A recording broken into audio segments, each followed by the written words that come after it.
মতন সাবু নিয়েছি খিচুড়ি বানানোর জন্য। পরিমাণ মতন ডাল নিলাম, ধুয়ে নেবো ভালো করে।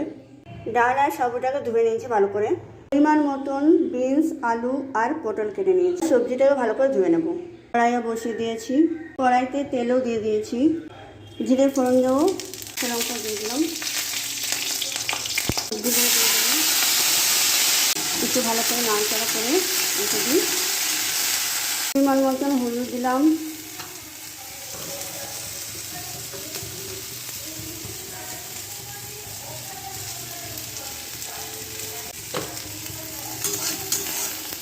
ভালো করে নেড়েছে ভালোভাবে করে নেবো।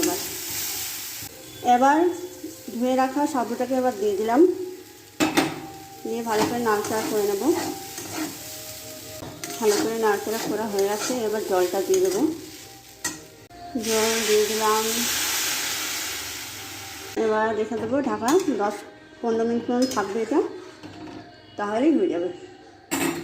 পরিমাণ মতন মিষ্টি দিলাম, একটু ঢাকা দিয়ে রেখে দিই 15 মিনিট মতন। খিচুড়ি আমার হয়ে গেছে, সাবুর খিচুড়ি। এবার এটা নামিয়ে দেবো। মিষ্টিও দেওয়া হয়ে গেছে, সব কিছু দেওয়া হয়ে গেছে। সকালের জল খাবার এটা, খুব সুন্দর হয়েছে দেখতে। জানি না খেতে কেমন হবে। তো বন্ধুরা, আমার রান্নাও হয়ে গেছে খিচুড়ি বানানো। ভালো লাগলে লাইক, কমেন্ট, শেয়ার করো প্লিজ।